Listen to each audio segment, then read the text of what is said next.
Welcome back to the Out of the Rough podcast presented by We Fantasy. As always, my name is Nate with We Fantasy, and joining me as always is my co-host Jake. Jake, how we doing today? We're doing good, Nate. Didn't watch too much golf this weekend. Didn't feel like I had to. No. Matchups for me were successful, which is always nice because when Scotty Scheffler destroys the field, like it's kind of been long waited all season, no surprise to anyone. It's gonna happen. Um, Good for him. I mean, Dallas native, so cool to see. He's not teeing it up this week at the Truist, so I guess he's just gonna enjoy some family time in Dallas and enjoy the victory. So good on him. But yeah, he beat the field by what, like a touchdown, 7, 8 he Eight. won by. I think it was So 31 to 23. yeah, is something ridiculous. So good for Scotty. Long time coming. Nowhere near him in the outright market. Still won't be near him in the near future because, I logic it out where if you bet Scotty every single week, you are still down a crap ton of money this year. So that's about it. But yeah, how about yourself, Nate? Yeah, doing okay. Head to vacation here in a few days, so looking forward to that. Getting a break away from things. A lot of work to do around my everyday life before that can happen, but here we are. Yeah, didn't tune into much of the CJ Cup Byron Nelson last week because right out of the gate, Scotty Scheffler took that event by the chokehold and did not let go.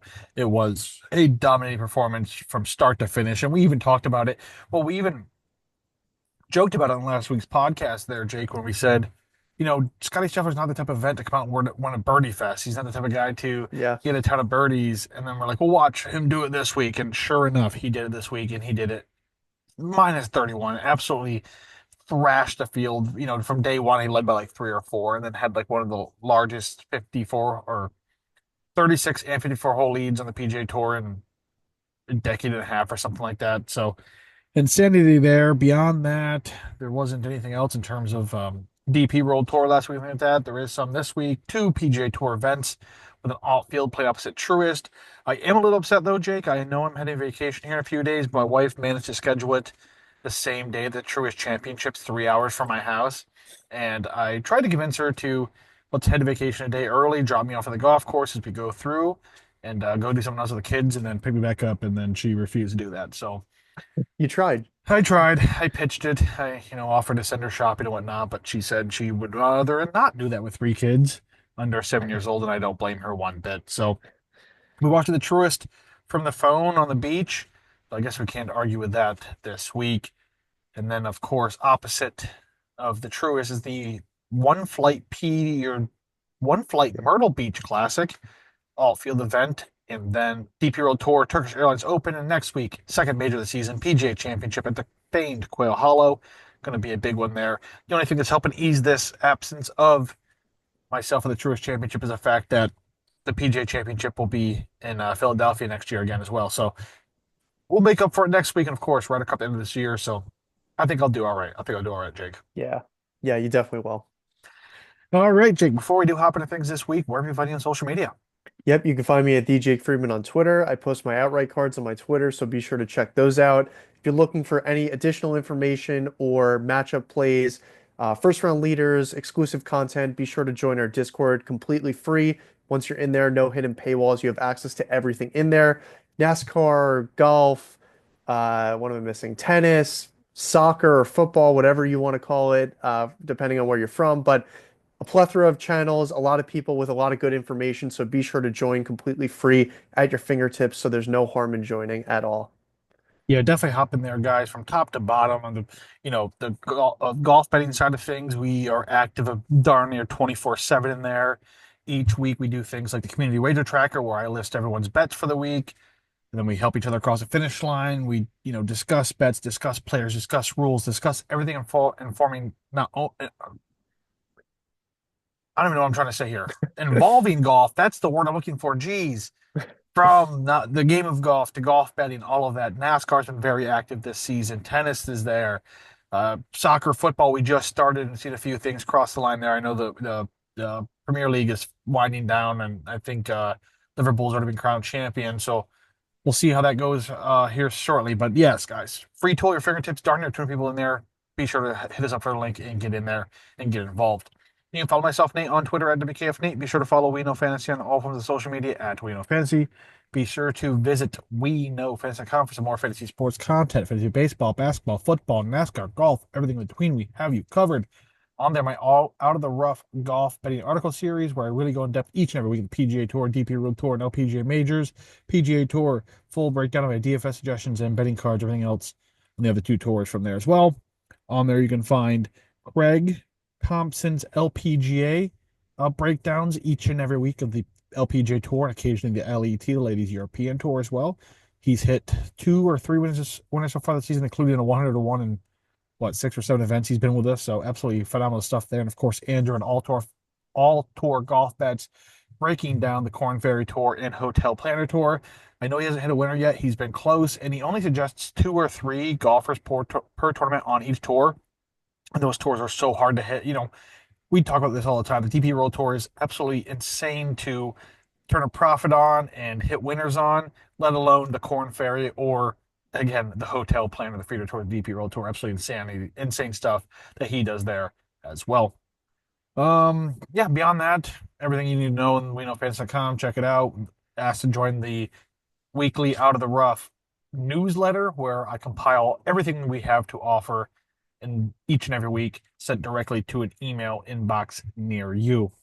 So that's it, Jake. Let's move forward to the Truist Championship. A lot to unpack real quick here. Of course, if you're living underneath a rock, I guess you hear the term Truist Championship. You're like, what is going on here? What is this event? And it's essentially the former Wells Fargo Championship under a new sponsorship. And we're headed to Philadelphia this week. Again, if you're underneath the rock, you're like, what is going on here? What about Quail Hollow? Well, Quail Hollow is being hosted the PGA Championship a week from this week. I don't know why I said it like that. Next week. So we had to find a new home for the Wells. Geez, I just did it. Truist Championship this week. We head to the Cricket Club of Philadelphia, the Philadelphia Cricket Club, excuse me, for the. All right, I'm going to attempt to say this, and I'm even from Pennsylvania. I'm used to all these Tunkhannock and all of these crazy Native American inspired terminology, and I have never seen this one. So, what is this? The Wissahickon, something like there, Wissahickon. Sure. All right, we're gonna go with it. Course take center stage this week. The last time this venue hosted a PGA Tour event, I know hosted a few Champions Tours things along the way, but it hosted the 1907 and the 1910 U.S. Opens. Although the St. Martin's course, so different course this week, but the venue has held U.S. Opens well over 100 years ago. You mentioned it, Jake. The most notable absentee from this week's field is, of course, world number one, Scotty Scheffler. So, world number two, Rory McIlroy, comes in. Technically, the defending champion, winning the Wells Fargo Championship at Quail Hollow a season ago. But he'll be back this week to defend his title. He held off Xander Schauffele a season ago by like 5 or 6 strokes at that. That was one of those back nine master classes that we come to know about Rory McIlroy. I think last year we had a discussion of at that point is if um, prime or in tune Rory McIlroy the best golfer to ever exist. We had that debate back then. But either way, Schauffele's back this week. Colin Morikawa, Justin Thomas, Ludwig Aberg, Hideki Matsuyama, Russell Henley, Victor Hovland. The normal golfers when it comes to these elevated events or signature events. Excuse me, elevated event. What is this? 3 years ago. Signature events statuses here. So beyond that, the course this week, and again, we've never seen this course before, so this is all done via my research, flyovers, videos, things I've watched along the way. But anyways, the Philadelphia Cricket Club places a par 70 at 7,119 yards. It was designed by then member A.W. Tillinghast, the mastermind behind hundreds of golf courses across the United States and Canada. Jay, we talked about this before. He is the mastermind behind the likes of Bethpage Black, Winged Foot Golf Club, Balustrade Golf Club, and many, many more. What is unique about this specific golf course, though, unlike the many of golf courses he designed prior to designing this one, like the Summerest Hills Country Club, the Quaker Ridge Golf Club, and Balustrade as well, is that he essentially designed this golf course for himself. He was a member. They gave him a blank slate of virgin rolling Pennsylvania farmland and told him to make a golf course. Opened in 1922. This course served as Tillinghast's own home club till his death in 1942. This course underwent a restoration, excuse me, in 2013 through 2014, restore the course to its original design. Golfers will need to be mindful off the tee and be creative throughout the rounds. As the fairways feature varying slopes, which will require different shot shapes from hole to hole. Although the rough at this golf course is not as long as other Tillinghast designs, it will pose as a line of defense to those who miss the fairways. The greens are undulated and feature small plateaus for tough pin locations. The undulation of these greens will penalize golfers for missing on the wrong side of the holes as well. Greens are protected by close greenside bunkers that are rather deep. Any errant approach shot will see golfers challenge. The greens and fairways here are both bent grass alike. For this event, the routing of the holes will be a bit different. Won't really go in depth about it because I doubt many of our listeners have, teed this golf course up before, really too familiar with it to be like, whoa, what's going on? That's actually hole number three. Why are they playing that first?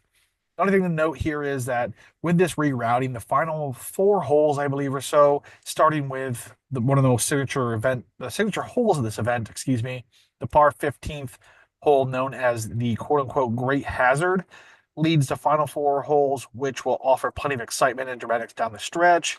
The final three holes following the Great Hazard include a 215-yard par four, or par three fifth, 498-yard par four sixth, and 517-yard par four fourth. Excuse me. Those numbers I said the fifth, sixth, and fourth. I don't know. I really don't know anymore, guys. Those are the final three holes. I don't know what those numbers meant. I put them there in my notes and I thought there was meaning behind them, but I could be mistaken. Either way, I also believe those are the final three holes, and it's going to be a great golf course. I'm excited for it. I'm a Pennsylvania native, very prideful of my state, and it's again, gutted that I'm not going to be there. I plan to be there, but didn't realize I had vacation. Either way, really excited for this event. Jake, anything to add here before we move forward? Yeah, I guess just when I was running my model, the pieces that I took as the most important were driving accuracy and iron play. Those were the two things. If you're in the fairway here, you're in a really good spot. It's really narrow. If you miss, I think the rough is like 3 inches or something, which is very thick. So you're definitely going to want to find yourself in the fairway more times than not. And iron play, obviously, like you said, those bunkers around the greens, there are a crap ton of bunkers around this course. So if you have good iron play and you find yourself on the green, the bent grass isn't too hard to putt off of. So you could be in a really good position to win. And there shouldn't be any surprise after I input those pieces into my model of who I bet this week. Henrik Norlander. I wish he's on Myrtle He's Beach. not in the field. Yeah, he's in the opposite. He's in a slugfest down in Myrtle Beach. Yeah, it is definitely an interesting golf course. I'm again rather excited about it. I do love that there are like barns and old houses and sheds mixed between this golf course, kind of a different from what we typically see with a lot of these more corporate feel type of events. I don't know why this event kind of just strikes me as it makes me feel like I don't know if it's because I'm from the area in a sense of like going out, like my home course, there's like barns along the way, there's sheds here, there's buildings here, there's farmlands. Like, if I miss left off one tee, I'm in some guy's hayfield or in a cornfield. Like it has this feel to it. And I don't know if that I don't know, excites me. It brings me joy for whatever reason, opposed to, being like LA Country Club where you're playing with, blackened landscape of skyscrapers behind you, something like that. But I don't know. I'm really excited for this one, and I hope it's a good event. I hope we get some enjoyment through the all 4 days. And again, I'll be on the beach, so I would really love be sitting there with the sun setting on the beach. And a Getting good a tan ticket. on, having a few beverages, and watching my phone and some good golf. Yeah, that sounds great. I'm jealous.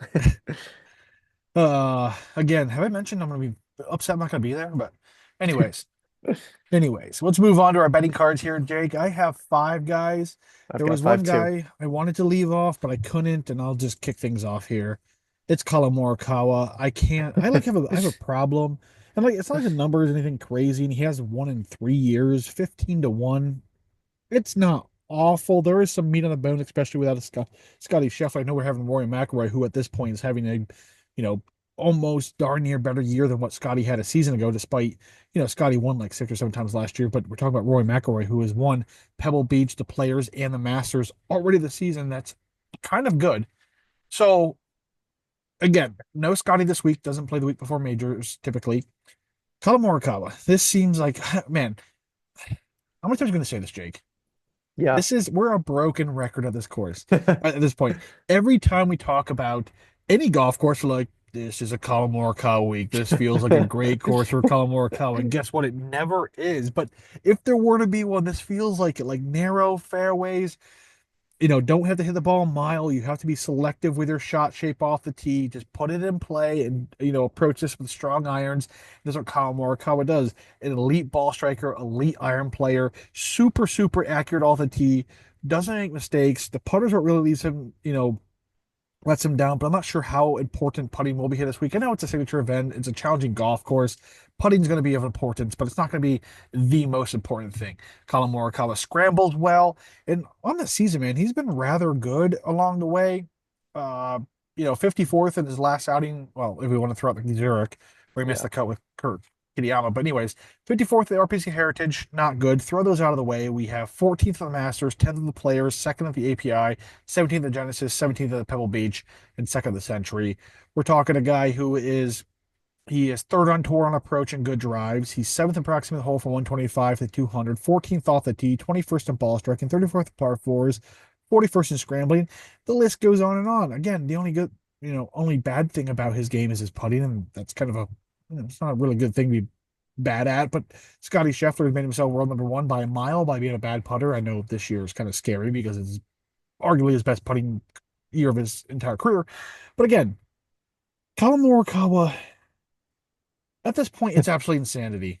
Like Yeah. it's like a cruel joke at this point. Like he's been the runner-up 1,000 times in the last 3 years. He's been so close every single week, it seems, in the last 3 years. But it is what it is at this point. I don't know if this is blind faith, if this is just kind of FOMO, if this is, I don't see Scotty Scheffler on the field. I'm like, Colin Morikawa week. I don't know if my brain's just accustomed to this point now, but that's where we're at, Jake. Yeah, I don't know what to say anymore. I don't have too much to add here. You took all the words out of my mouth because we say the same thing every week. But at this point, for me, it's kind of like Tommy Fleetwood. I'm gonna let him beat me, you Yeah, I know? should have that mindset. I mean, there are a few who I've backed off, definitely like a Patrick Cantlay, someone like Yeah. that who my model tells me, hey, this could be a good week, but just until they beat me, who cares? I need to get to that point with Colin Morikawa, but again, not this week apparently. Yeah, Nate, I think after this week, if he doesn't get it done, you might hop off He's that gonna be ship. blacklisted. I have a blacklist. I literally have a blacklist, wrote it down. It's on a sticky note on my monitor, on my computer. I type articles on that say, do not bet. And Colin Morikawa, if he does not win this week, will be on that list. Mark that down. All right, Nate, I'm holding you to that. All right, I'm here for it. All right, my first play is going to be Daniel Berger at 40 to 1. Can't leave him off my card. I've bet him all season. And again, this is a course that profiles super well for him. Accurate off the tee. He's been gaining across the board week in and week out in everything. Putting around the green, approach off the tee. He's just playing some awesome golf. His last outing at the RBC Heritage, he had a T3. He's been peppering top 20, top 25s all season long.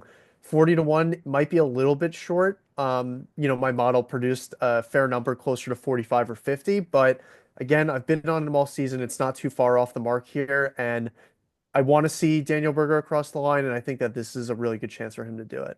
Yeah, I love the show. My model gave it to me, and I don't know if I've quickly moved too fast past Daniel Berger, but he's kind of not officially on my blacklist yet, but he's on the point where I'm gonna wait and see. Yeah, He's one of those guys that if he beats me, congratulations, like a good comeback story. Love to see it. Not gonna be too gutted about it. But again, I'm not a guy who's been betting Daniel Berger each and every week, this entire season. He's been here or there. DFS plays mainly. So I'm not too upset if he does beat me. But again, do love to play. He popped my model, and he's gonna pop in a model. He's another Colin Morikawa any golf course this season. The numbers are that good. yeah, So you talk about a guy that you had more fair value towards 45, and I'm going to talk about a guy that same situation for me. But again, we're talking about a 72-man field, so our models aren't going to be exact in terms of fair value because we're accustomed to the 156 or 144-man fields. Either way, that's Shane Lowry for me. And I don't know why, Jake, but even just seeing videos and pictures of this golf course, I can just imagine Shane Lowry being good at this golf course. I don't know what it is about it, but it definitely has a feel to it that Shane Lowry could win on this event. You know, currently 11th on tour and approach. He's 14th in scrambling and around the green. He is 40, or excuse me, 11th in scrambling, 14th around the green, 42nd approximate hole from 125, 200, 45th off the tee, 55th in par fours. He's even 80th in strokes gained putting bent grass, and that's always been his kryptonite, right? Is putting. So he's 80th on tour, slightly above average in strokes gained putting on bent grass. I know numbers are a little limited this season. I think we've had one bent grass event before, so those numbers come from about a 3 year compilation. And we're looking for strokes gained putting per grass type data. We know Fans.com, we got you covered there. But also, of golfers with at least 7 starts so far this season, Lowry has the seventh best average finishing placement, 12th at the Zurich, 18th at the Heritage, 42nd Master, 8th Valspar, 20th Players, 7th API, 11th Cognizant. Some good performances. Again, we don't know what we're to expect this golf course. I feel like this is going to be a grinded out type of. I think there's more of like a, dare I say, a links feel to this event more so than not, right? Yeah. It just feels that way.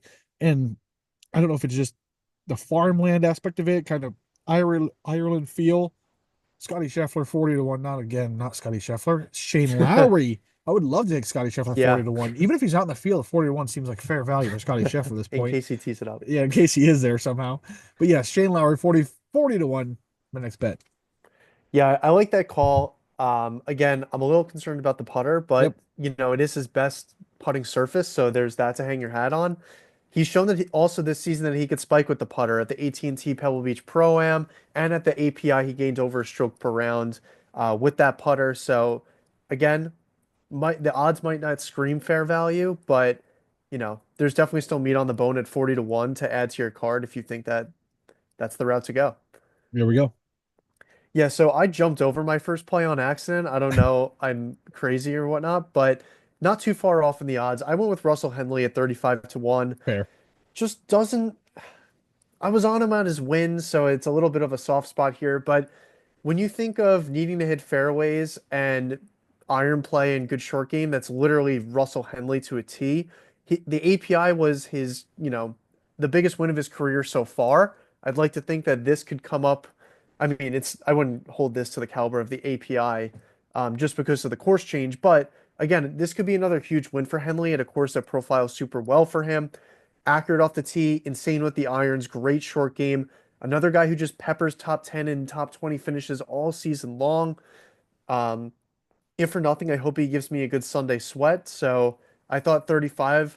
There were a few guys at the top that I had circled, like a Victor Hovland, a Xander Schauffele. Like I just took the guy with the biggest odds, which ended up being Russell Henley.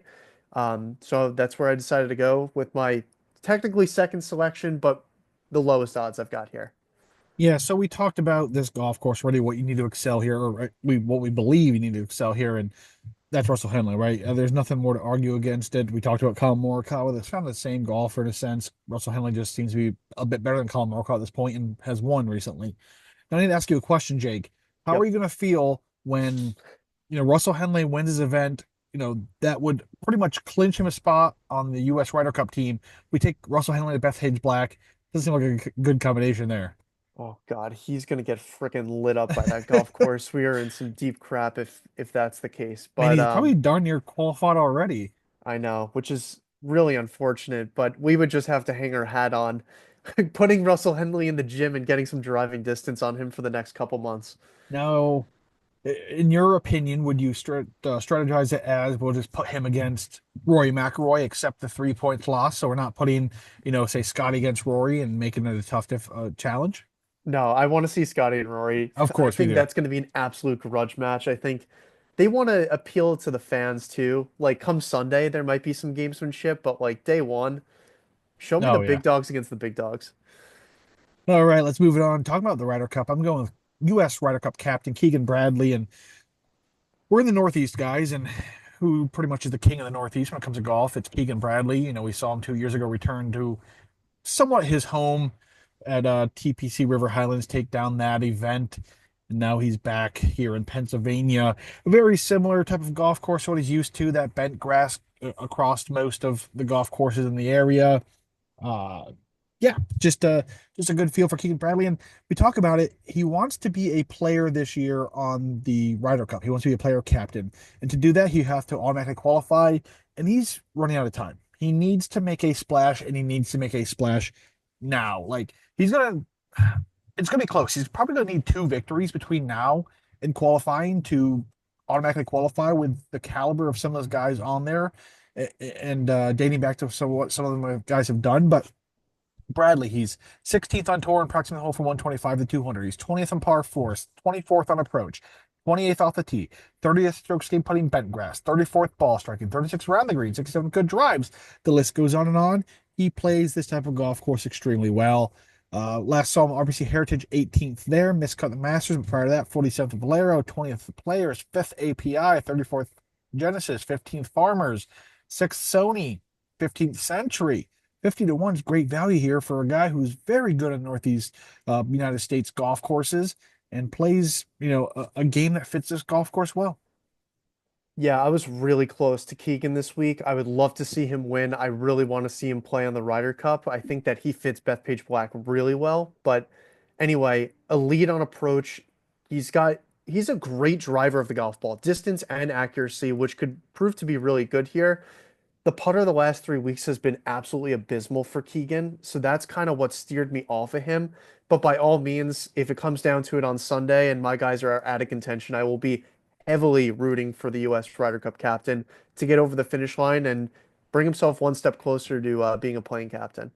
Yeah, we all want to see it, don't we? We all want Yeah, to see it. And again, he could be the seventh man on the list, and the first guy out of an automatic spot. But as the captain, you can't rightfully select yourself. yeah, So I agree with that. needs to get it done. All right, Jake, who we got next? Yeah, the next thing I'm going with, I haven't officially bet yet, but I feel like we need to talk about him here. It's Sepp Straka at 40 to Yeah. 1. I was really hoping for just a little bit better on the odds, but maybe it opened and it drifted and I missed it. But again, another guy that just screams fairways and iron play.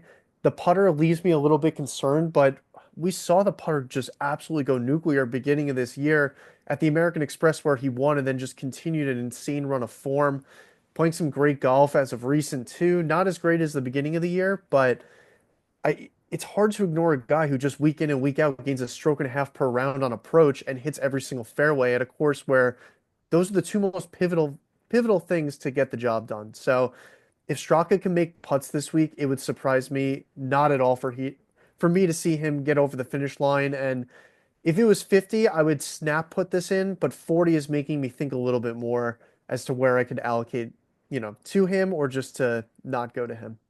Yeah, so he popped in my model, took a quick look at him. It's one of those things where winning twice on a PGA Tour season is so difficult to do. I Yeah. know I've backed him several times. Previously, I've backed previous winners of the season before. It's just such a hard thing to do. And again, going back to what he does well, man, the approach numbers are through the roof. And we talked at the start of the season, he was on a projectile to become the world's greatest golfer with how he was playing from the Farmers Insurance on. Yeah. Great form, plays what you need. Again, just hits the fairway, and then his approach is phenomenal.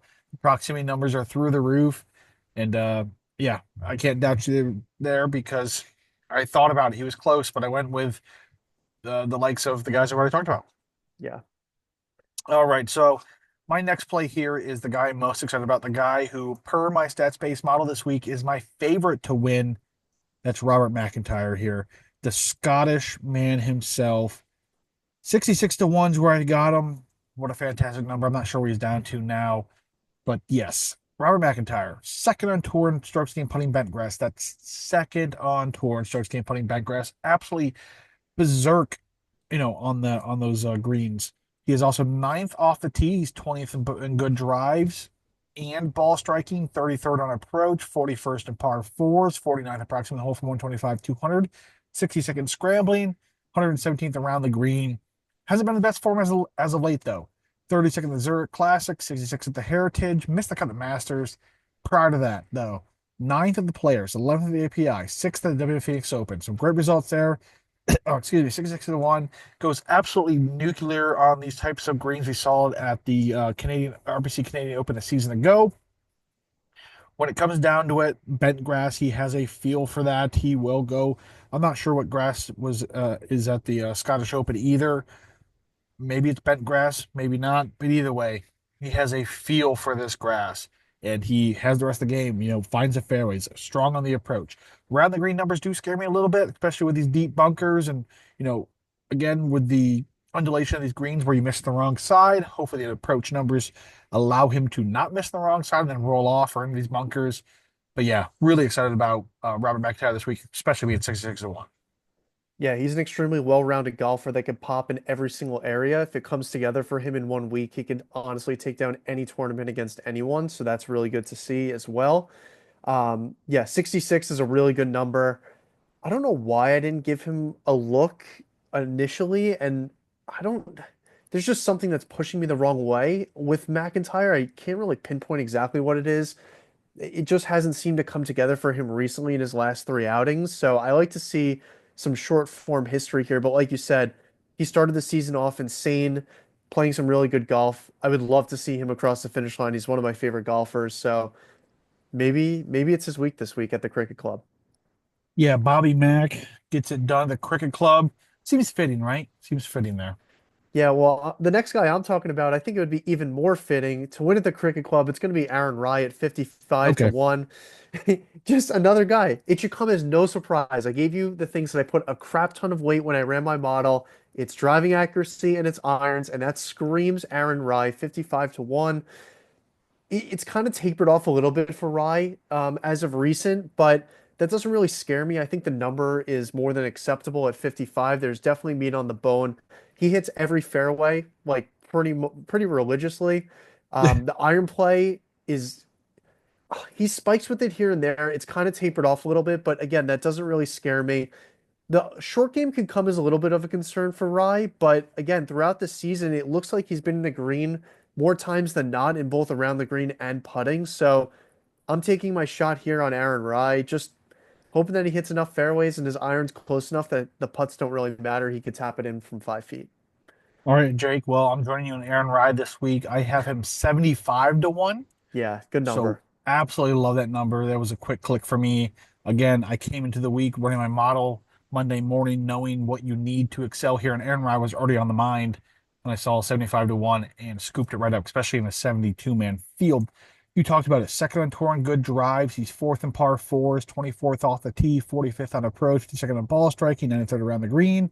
Even 119 in strokes gained putting bent grass. Not awful, especially with the rest of his game that he plays well. Yeah, 18th at Zurich, 30th RBC Heritage, 27th Masters, 14th Players, 11th API. Some good form coming this week, and just we talked about it so many times. He fits the bill. He Yeah, does everything that we need at this golf course to a T. So yeah, that's my final play this week with Aaron Rice, 75 to 1, Jake. cool. All right, I got one more play here. All This right. guy, I was hoping that he would tee it up last week because I would have smash hammered him. I'm doing it again this week at a course that doesn't necessarily scream his name. It's Tom Hoagie at 150 to 1. I think there is way too much value on that number given how well he's played recently. His last five starts, you have a T3 at the Players, a T5 at the Valero Texas Open, T14 at the Masters, T18 at the RBC Heritage, and then a 36 at the Zurich, which is a team event. I don't really care about that. He's been putting the ball really well. He has really great approach. The driving accuracy, it's above tour average. So again, Jake, why doesn't it scream Tom Hoagie to me? He doesn't hit a ton of enough fairways for me to like love him. Like the guys that I've talked about already, the Henleys, the Rise, the Strakas, these guys hit fairways seven or I mean not including the par threes, like 15 of 16 holes or 14 of 16 holes where you're just like, all right, like he's on the tee, it might not go too far, it's gonna hit the fairway. Hoagie, not necessarily the case there. He misses a little bit more fairways than those guys, but he's just playing insane golf. What do we know about Hoagie? His irons are nuclear. Like when he's on, he puts it within 3 feet and taps it in every single time. The form is there. 150 to 1 in a short man field was a no-brainer for me. Yeah, you're never gonna get me to debate against a good Hollywood Hoagie ticket. It's kind of weird that he doesn't hit more fairways because it's not like he's super long off the tee either Right. way, and he's still a stellar golfer. He's probably what top 25, at least 30 in the world. Those approach numbers are absolutely insane. It's actually kind of mind blowing when you look at this man. You're like, okay, what about him? And then he just goes and just stripes irons over and over again on a golf course.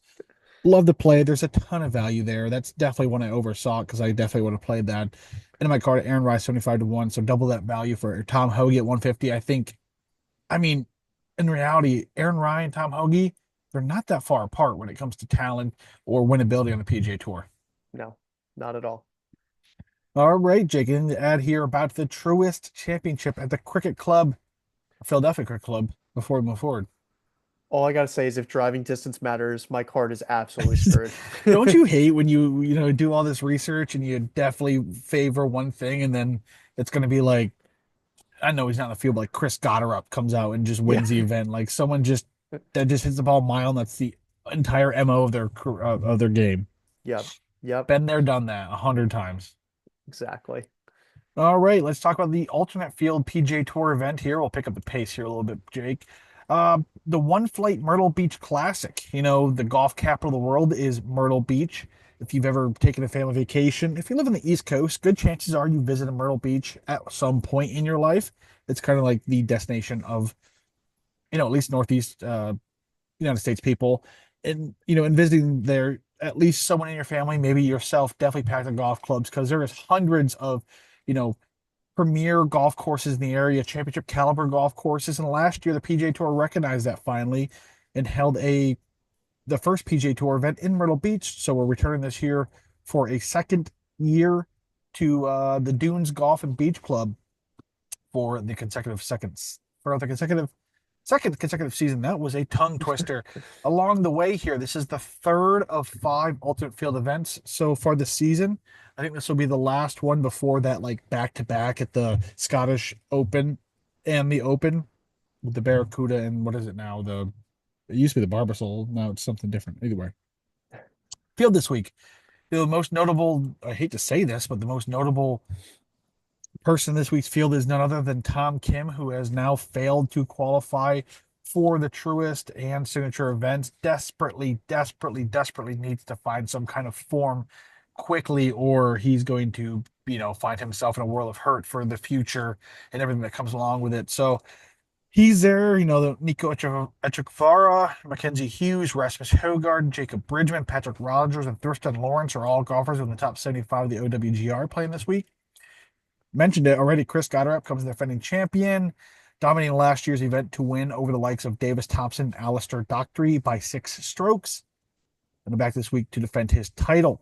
The Dunes Golf and Beach Club in Myrtle Beach plays host this week at par 71 at 7,347 yards and annually ranks highly in Golf World's top 100 courses in the United States. A Robert Trent Jones Sr. early design opened in 1948. Although appearing on the PGA Tour for the first time a season ago, it held the likes of the Charles Schwab Cup Championship of the Champions Tour in between 1994 and 1991, and hosted the 1961 USGA Women's Open. It is best known for its three-hole stretch, nicknamed the Alligator Alley, which includes holes 11, 12, and 13. And that stretch of holes is one of the most unique holes you'll see on the entire PGA Tour, and that is the 13th 590-yard par 5, nicknamed Boomerang, and it is shaped just like a boomerang. It literally wraps around Dunes Lake, and if you're willing, you can cut it off. You can go over the water, and I think was it last year where we had a man. No, why am I blanking? I don't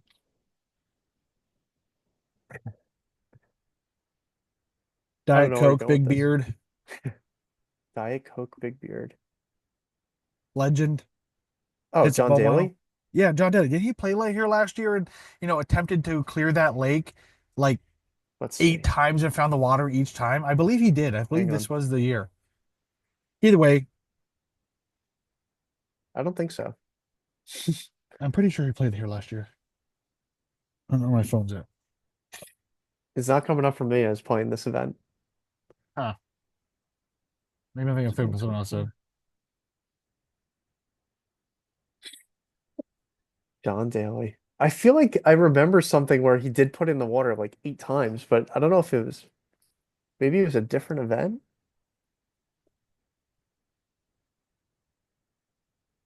All right. Either way, let's move forward. I'll just cut that out. All right. The course underwent extensive renovations over the last 20 years, spearheaded by Trent Jones' youngest son, Reese Jones. In those renovations, there were refinements of some green sites, addition of fairway bunkers, course lengthening, a new irrigation system, and practice tee enhancements. The biggest change came as the greens were converted to a champion ultra dwarf Bermuda grass to better perform in warmer weather. The average green size is 6,000 square feet. Extensive drainage work was also performed, and due to that, combined with the fact that this venue sits on a naturally sandy site, the course is expected to play very firm. The fairways featured this week are rather narrow, averaging 20 to 25 yards across, and are heavily tree lined. The rough consists of a 2-inch overstated ryegrass that adds the importance of finding the fairways.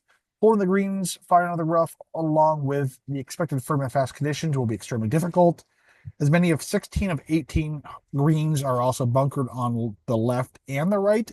The other two holes are only bunkered on the front right. A weird kind of golf course, call for some accuracy, but again, at almost 7,400 yards at a par 71, you're running into some distance as well. So take that as you will. But Jake, anything to add before we move forward? No, Chris Gotterup is the defending champion, so I went very heavy into driving distance because that is the only thing that guy can freaking do. Yeah, I tried last year with the accuracy approach, and I've quickly learned to turn that. It was inaugural playing. Don't bash Yeah, me too hard, but yes, definitely went with the driving distance this season. yeah. All right, Jake, I got four guys for this one. How many you got? I've got five. All right, well, kick it off then. Alrighty. I'm starting my card at 45 to 1. It's going to be Ricky Castillo. Good one. Um, Playing some absolute like impressive golf recently. I mean, not anything that I mean, it's Ricky Castillo, so take that as you will. But T12 at the Valspar, a T38 at the Punta Cana, a T18 at the Zurich, which is a team event. Again, I hate that event. We'll just skip over that. And then a T5 at the CJ Cup Byron Nelson, where consistently this guy hits the ball long off the tee. The irons have really come around for him, like really, really come around over a stroke per round on approach. The last time that we saw him at the CJ Cup, Byron Nelson, the short game started to come along with it. So I think that at 45 to 1, there's a lot of value on a guy whose game seems to be rounding out perfectly for a crappy field event win. Yeah, I do like Ricky Castillo myself. The putters what held me off of him this week. He's almost darn near last on the PGA Tour and starts getting putting on Bermuda grass. But along the way, this is the type of event those type of guys win. These are the ones that the Corn Ferry Tour graduates, those, long-standing veterans, grind it out type of guys, get it done. Ricky Castillo is new to the PGA Tour, recent from the Corn Ferry Tour. But man, he's a talented golfer with, really good approach and iron play. So a win is definitely coming for him in his future. Yeah. All right, Jake, it's a good week. I was able to bet Kevin Yu and not feel guilty about it and not have to Yep. post in the Great. background. 45 or 40 to ones where Kevin Yu kicks my card off. That's PJ Tour winner, Kevin Yu, to you guys. Currently eighth on tour in green regulations. He's 12th in proximate hole from 150 to 200, 18th on approach, 30th birdie or better, 46 driving distance, 40, 68th par fours, 111th on putting Bermuda. 29th last week, the CJ Cup, Byron Nelson missed the cut at both the Zurich Classic, again, team event, the Masters, of course, Kevin Yu in a field of the Masters, so be it. 18th at the Texas Children's Houston Open, 12th at the Valspar, also early season, 45 in Mexico, 17th at Genesis, 16th in Phoenix. Good performances, fits the bill, hits the ball long ways, not super long, but he's top 50 in that stat. And when it comes down to approach and green regulation numbers, Kevin Yu is consistently one of the best on the entire PGA Tour. Hope the putter cooperates this week. Again, a Bermuda is a easier golf or a easier green to putt on than most. So hope that we can see a bit of magic here out of my boy Kevin Yu. Yeah, just pray for the putter because he's got the rest of the game to succeed here, right? When you think of Chris Gotterup winning an event, it's Kevin Yu's name comes very shortly Come after. on now. Both PGA Tour winners, all right? Yeah, I guess you Um, can't bash either of them. and same odds this week. So, Look at yeah, that. I think it's time for Kevin Yu. I like the call this week. There we go. All right, Jake, what's next? Yeah, I'm going with Vince Whaley at 50 to 1. This guy, again, very similar build to Chris Gotterup, except he is a nuclear putter. He could putt the ball lights out. He has plus distance off the tee. Again, it's not like wow distance, but it's above tour average. And then his short game is really good. His putter is really reliable. It'll come down to his irons, which he's gained in two of his, or he's gained in three of his last three. He missed four cuts and then finished T7 at the Punta Cana, T36 at the Zurich, and then a T15 at the CJ Cup. Byron Nelson. So playing some solid golf coming into this week. Has the game to win here. So 50 to 1, I figured why not? Yeah, definitely another guy that is, in this type of field, definitely feels like he belongs and has some plus value at 50 to 1, like to play a lot. Yeah. All right, moving forward to my next play, which is a 50 to 1. That's Victor Perez. Made the cut last week with Byron Nelson. Has had a early this season had a great run of form. 18th at the Houston Open, 22nd at the Players, and 18th at the Mexico Open. 26 on tour and green regulations. He's 41st on approach and par four, 61st in scrambling, 62nd strokes gained putting Bermuda, 76 approximately hole for 125 to 200, 130 birdie or better. So he's got plus distance off the tee, strong approach player, and a slightly above average putter. That's really what went on.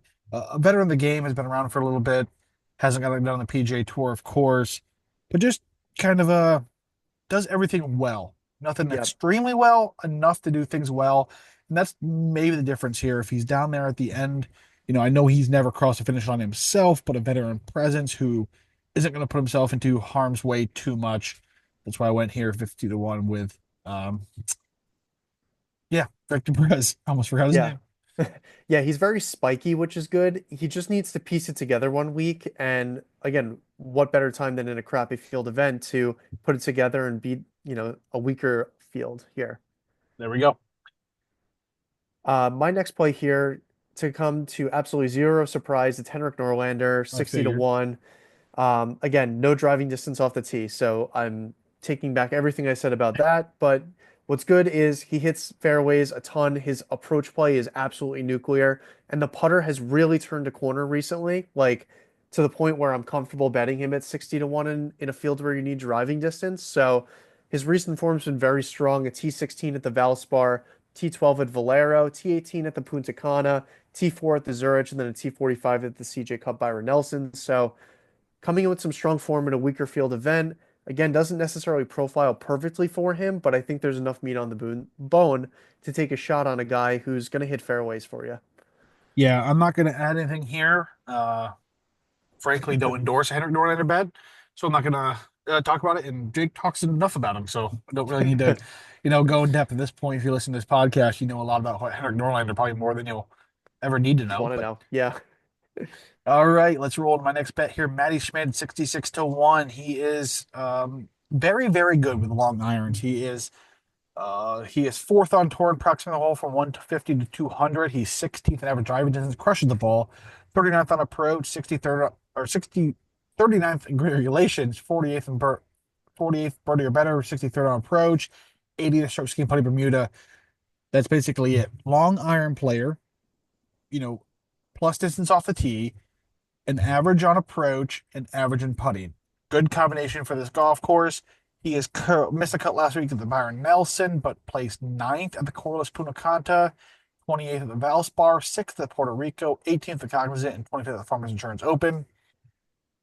I like these events. These events are oftentimes won by, I know Chris Scudder did it a season ago, but kind of these alt field events are typically won by the underrated, undervalued European graduate. On the DP World Tour, you think back to like Victor Hovland's first uh, PGA Tour victory was either in Punta Cana or Puerto Rico.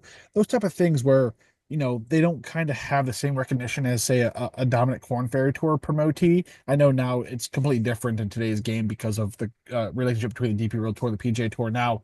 Matty Schmid just fits the bill for me here this week. Love what he does. 66 to 1 has some great value as well.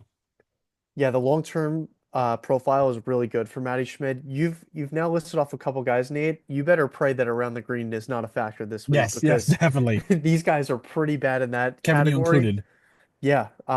But again, I really like the call. Like you said, great with the long irons and over the long term, plus distance off the tee and a solid putter. There we go. All right, Jake, what's next here? Yep, my second to last play here is going to be Antoine Rosner at 70 to 1. Ooh, Like you said, those European graduates here, Nate. This guy, plus distance off the tee, the irons have really come around recently, which I love to see.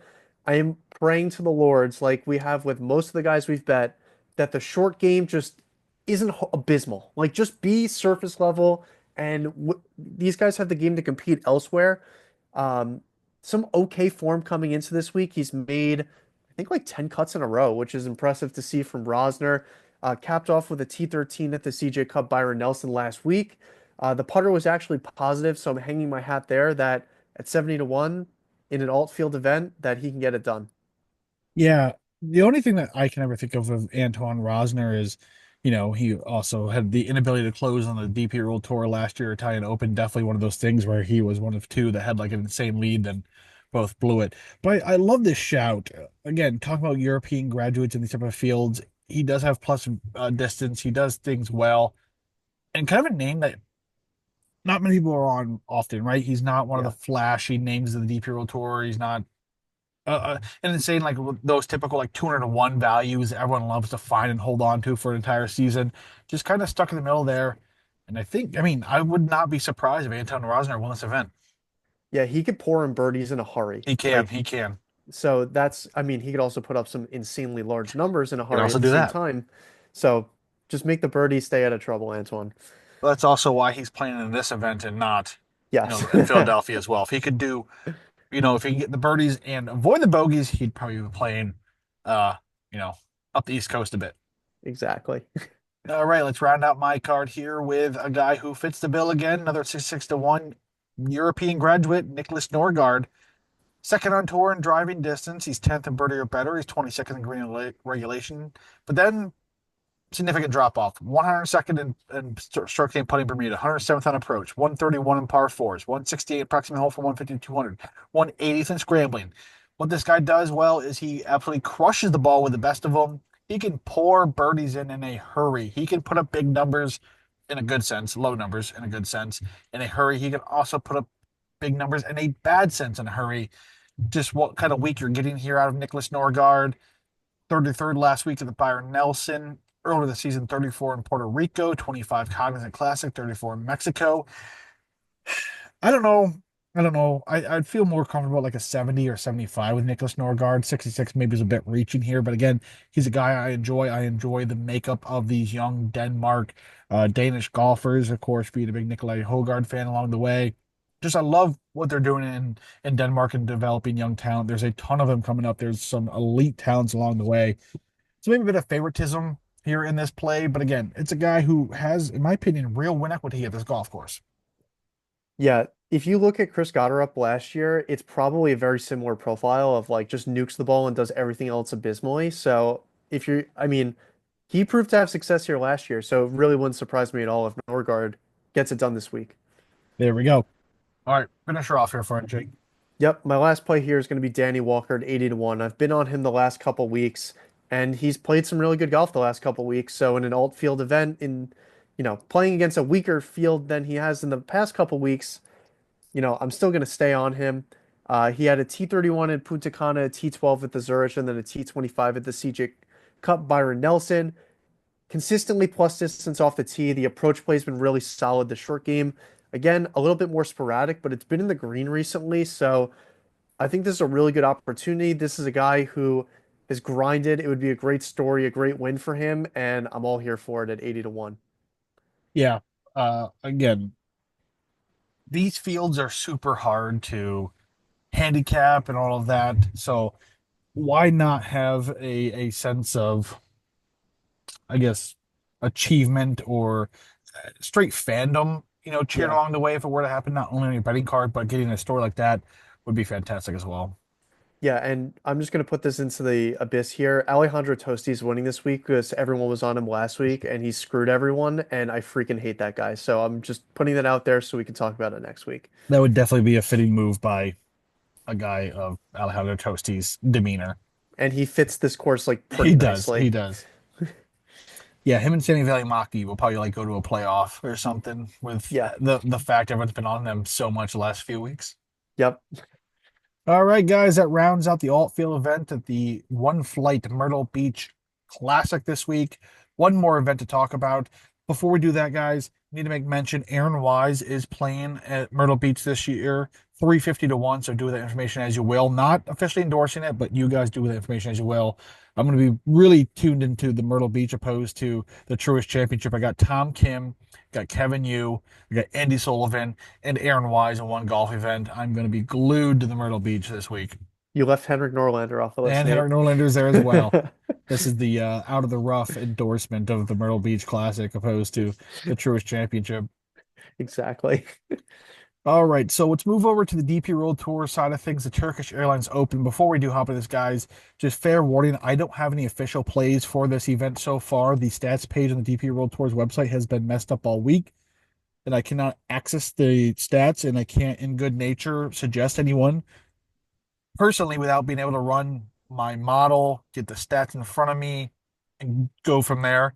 In the event that the website is not fixed by tomorrow, meaning Tuesday when you guys listen to this, I will have a few plays out there. Again, something like a full endorsement because, again, good nature, I can't do that to you guys for whatever that is. So I will post my plays. There will be an article. The article for the course breakdown is already live on ONEflight.com. I'm about to break down for you here.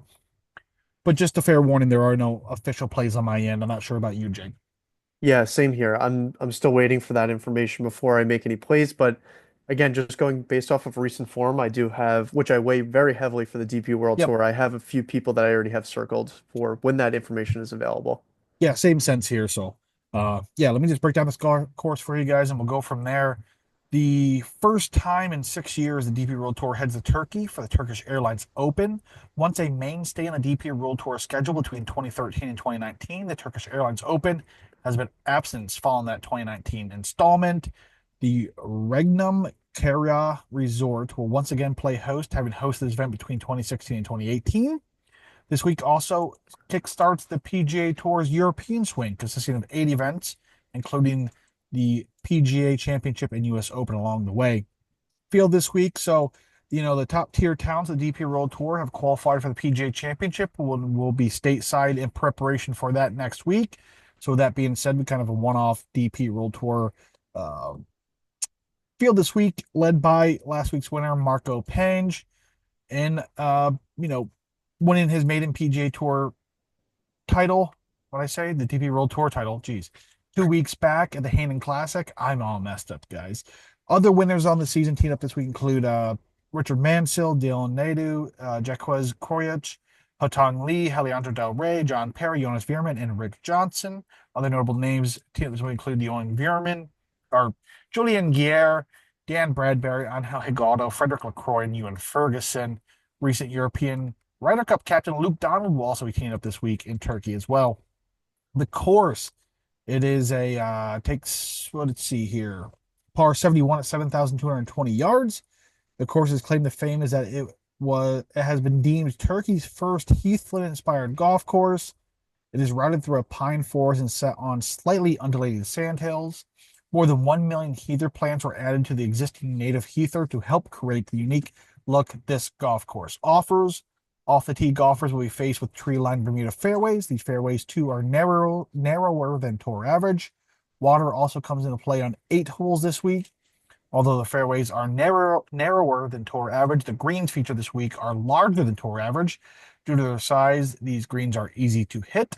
They are also undulating and firm, expected to play around 12 centimeters. What is unique about these greens, however, is that most of them feature a plateau that creates a quote-unquote greens within a green sense. This is a rather easy course as well, with the 3 events be held here previously, seeing winning scores of -20 and 16, -18 and 17, and -17 and 18. Bit confusing, -20, -18, -17. Didn't realize how much adding those years would confuse myself there, so I'm assuming someone else along the way. The 10th hole is the hardest hole in the golf course, plays as a par 5 for members, but will be played as a par 4 this week. Historically, has been played to an average of 4.4. One of the most unique aspects of this golf course is the 16th hole that features a tee box on top of a villa. Coming down the stretch, the final 3 holes, all par fours, are 3 of the 6 hardest golf courses or golf holes on the golf course. The 16th plays are the sixth toughest, the 17th the third toughest, and the 18th the second toughest. The only notable change to this venue since we last saw it in 2018 is a slight increase in length. The length was added to the 15th and 18th holes. Jake, anything to add here about this golf event, course, and or anything before we get off here? Nope, I think you covered it. All right. So you got anyone you want to talk about here, Jake? I don't have anyone. I truthfully have not even looked at the field or anything like that. Yeah, I got like just a couple names that I'm gonna throw out there. I mean, Ugo Kusad, a guy that I've looked at playing some really good Yep. golf. In his last four events, he's finished T25 in each of them, plus distance off the tee and a great putter. I guess I'll just rattle off my names really quickly. Eduardo Molinari, I'm seeing a 90 I've to seen him. 1. Again, playing some awesome golf as of recent.